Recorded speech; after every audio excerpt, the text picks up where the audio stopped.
Marco Rubio, Donald Trump's Secretary of State, goes on ABC News and absolutely obliterates George Stephanopoulos about the United States, Russia, lies, and propaganda that he has been spewing. Any contact with President Zelensky since Friday? Well, I haven't had any contact with him since Friday. We have plenty of contacts with him, though. Plenty. I mean, he met in the last 10 days. He's met with the Secretary of Commerce. He spoke to the president on the phone, met with the Secretary of Commerce, met with me, met with the Vice President, met with our special envoy, and then was invited and came over on, well, invited, he wanted to come over on Friday to sign this commercial deal. It didn't happen. So there's been plenty of contact with them. I've talked to the foreign minister several times, not since then. And we'll see moving forward. I think the last line in the president's Truth Social post is the one to focus in on, and that is, we'll be ready to re-engage when they're ready to make peace, which is clearly what the president's goal is here. He's trying to get Russia to the table to bring about, to see if there's a way to bring about an end to this conflict. That's his goal. That's his only goal. That's his centralized focus. And, hopefully we'll get to a point where that's possible. The British Prime Minister said this morning that the United Kingdom and France are working on a peace plan with Ukraine to present to the U.S. Do you know where things stand with that plan? No, I've talked to both of the foreign ministers of France and the UK yesterday, and I explained to them sort of the events leading up to what you saw on Friday.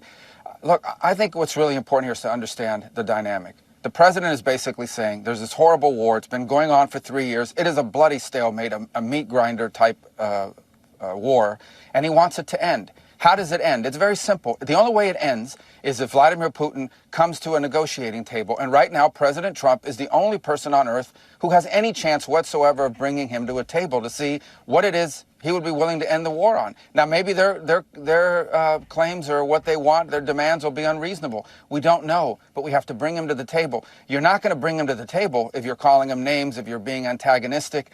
That's just the president's instincts from years and years and years of putting together deals as someone who's in business. And that's the only goal here. Let me just stop you there for 1 second. Why is it a war with no end in sight? Why is it okay to call President Zelensky a dictator, but not, as you say, call Vladimir Putin names? Listen, we've spent 3 years calling Vladimir Putin names. That's not the point. The point that we're at now is we're trying to get the man to a table, the Russians. And I've said from the very beginning, maybe they don't want a deal either. We don't know. But we haven't talked to them in 3 years. But maybe they do. The point is, do we want to make...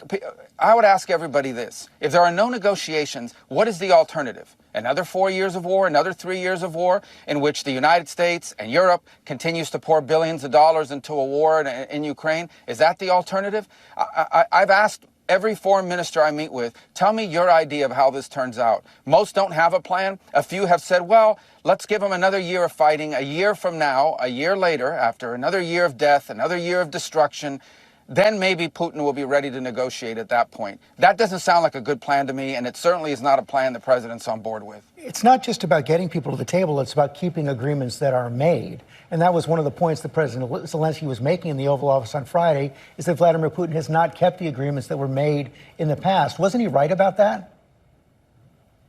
But what is moving forward is the question, not the past. No one here is claiming Vladimir Putin is going to get the Nobel Peace Prize this year, or that he should be the man of the year of the Humanitarian Association. What we're arguing here is he has a very large country. They're in full war footing. They're cranking out weapons now at a war footing pace. And we need to figure out, is there a way to get them to stop the war? And the only way you're going to do that is to get Russians engaged in negotiations, something the Europeans haven't been able to do, the Biden administration wasn't able to do or didn't even try. That's the goal here. It's that simple. Can we try to sit with them and figure out whether there's anything, what are the Russians' demands? Under what conditions would the Russians be willing to stop this war?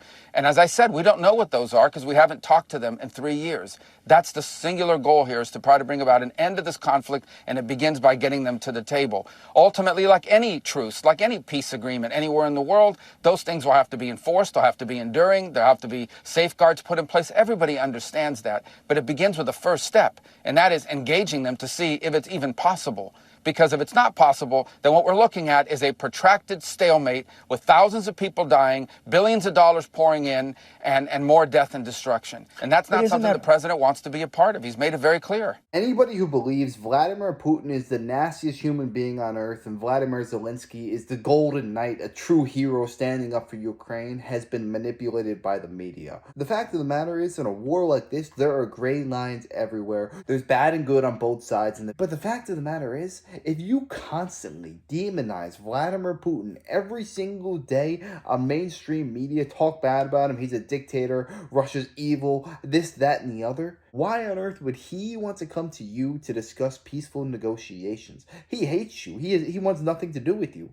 Donald Trump realizes in a negotiation, you want to get on both people's good sides and you want to come to a peaceful resolution for both sides. Both sides probably want this war to end. There are millions of people unnecessarily dying. There are billions of dollars being wasted on this war when it doesn't have to be, and it should have never started in the first place, and it would not have under Donald Trump. This war is a result of the weak and feeble leadership of Joe Biden. It just annoys me when people think Zelensky is a saint and he can do no wrong, and Putin is this evil man who wants to rule the world. That just shows me that somebody is misinformed because they don't know the history of the conflict. Trump is a smart guy. He realizes that the first step in making peace is to get everybody to the table. Talks feasible only if the United States is willing to also provide security guarantees to Ukraine. That was the point that President Zelensky was also making in the Oval Office. Well, the security guarantees, which I actually like to call deterrence of is all contingent upon there being a peace. Everybody's saying security guarantees to secure the peace. You first have to have a peace. We don't even know if the peace is possible. And this was understood by the Ukrainians. It was explained to them repeatedly. And that is, here's our strategy. We're trying to get Putin to a negotiating table. Let's not everyone knows the history here, the back and forth.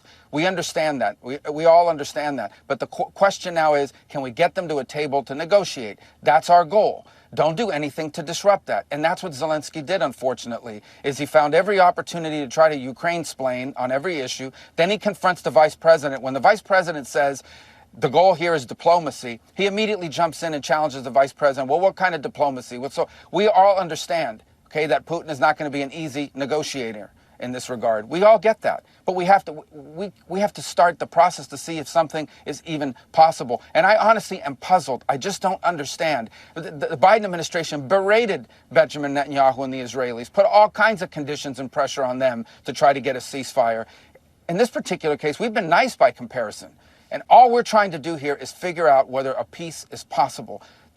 All these other things that people keep bringing up, that'll have to be a part of a negotiation. Right now, there is no negotiation. Shouldn't we at least try to see if there is a way to end this war in a way that's acceptable to both sides and is enduring and sustainable? How is that a bad thing? I really am puzzled why anyone thinks that trying to be a peacemaker is a bad thing. It's only a bad thing when it's Donald Trump trying to do it. When it's President Trump, it's absurd to me. Well, even some of your Republican allies are puzzled by the steps that President Trump has taken to placate Vladimir Putin. I want to bring up a post that Lisa Murkowski. Well, which ones? What steps has the president taken to placate? Let me show you what. Lisa Are we arming the Russians? Are we providing economic assistance to the Russians? Have we given the Russians $180 billion? Please let me ask you the question. This is Lisa Murkowski, and here's what she says. This week started with administration officials refusing to acknowledge that Russia started the war in Ukraine. It ends with a tense and shocking conversation in the Oval Office and whispers from the White House that they may try to end all U.S. support for Ukraine. I know foreign policy is not for the faint of heart, but right now I am sick to my stomach as the administration appears to be walking away from our allies and embracing Putin, a threat to democracy and U.S. values around the world. Those are not my words. That's Senator Lisa Murkowski. What's your response? Well, yeah, we're a free country. People have a right to these opinions. I would just say to you, what have we done to placate the Russians? The only thing we've done is say, are you guys willing to talk about peace? I say the same point. We're not giving that. We haven't given. You voted with North Korea and Russia and you voted with North Korea and Russia and Belarus in the United Nations and against our Western allies. No, let me tell you. All right. So do you know what the United Nations resolution was? I'll tell you if you want to hear what it was. It basically said this has been a horrible war. It's time for it to end. The job of the UN is to bring about peace in the world. I thought that's what the UN was created to do, to stop wars and to prevent them. And that's what the resolution did. Was it antagonistic towards the Russians? No. Back to the point. But it also didn't praise the Russians. All it said is, this is a bad war. It needs to end. And by the way, at the Security Council, which has not been widely reported, the first resolution on Ukraine that has passed the Security Council in 3 years, passed this week because of the leadership of President Trump, and it's a resolution that says, bad war needs to end, let's bring the two sides together. That's what the resolution is. Again, what is the United Nations for? Isn't it not a forum to promote peace in the world? And shouldn't our president, shouldn't we all be happy that we have a president who's trying to stop wars and prevent them instead of start them? And I just don't get it. I really don't, other than the fact that it's Donald J. Trump. If this was a Democrat that was doing this, everyone would be saying, well, he's on his way to the Nobel Peace Prize. This is absurd. We are trying to end a war. You cannot end a war unless both sides come to the table, starting with the Russians. And that is the point the president has made. And we have to do whatever we can to try to bring them to the table to see if it's even possible. I'm not promising you it's possible. I'm not telling you it's 90% likely. I'm saying it's 0% likely if we don't get them to a negotiating table. And the sooner everyone grows up around here and figures out that this is a bad war that's heading in a bad direction with death and destruction and all kinds of dangers surrounding it that could spiral into a broader conflict, the sooner people grow up and realize that, I think the more progress we're going to be able to make. But the president's crystal clear. He campaigned on it, and he's going to govern on it. And that is, he is going to be a president that tries to achieve peace, and he has been very clear this is a war that would have never happened had Donald Trump been in the White House, and it needs to end, and we're going to do everything we can to end it in an enduring and sustainable and fair way. You said in your confirmation hearings that Russia will have to make concessions to get a peace deal. What concessions do you expect them to make?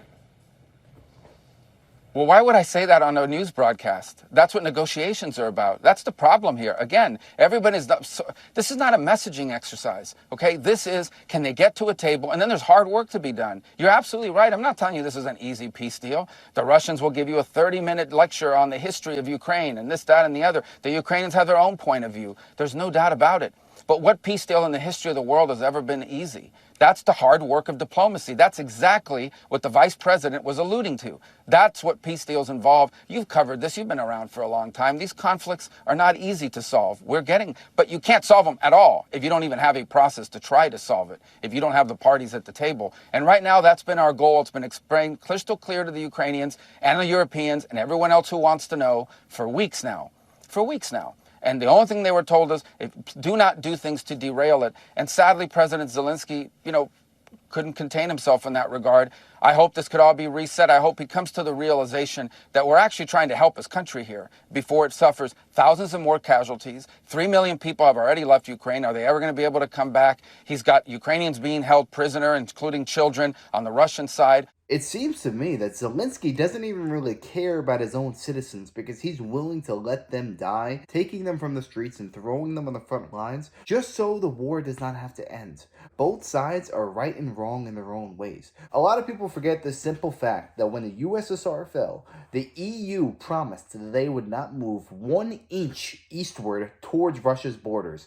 What have they done since then? They have taken over country over country over country, and then they finally said, we're going to take over Ukraine as well, which is the final straw for Russia. Russia said many times, if you go near Ukraine, war will erupt. They even tried taking them to international court and they got rejected every single time. What would you honestly do if you were in Russia's situation? You had no choice but to go into this war because they forced your hand. So if you think about it, both sides are kind of justified in this war. That's why we need to just come together and stop the fighting, stop the war. That's why we need strong leadership from President Trump to go in here and actually end the war. We cannot have this escalate because one small thing could trigger World War III. We need to be very smart and delicate with how we handle this. And one thing is for sure, if Kamala Harris was in charge, I have no doubts World War III would be upon us right now, or it would be coming very soon. Because you need a master negotiator to get these two sides to a resolution.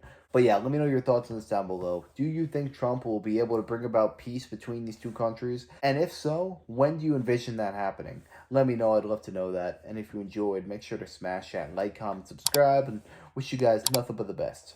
Till next time.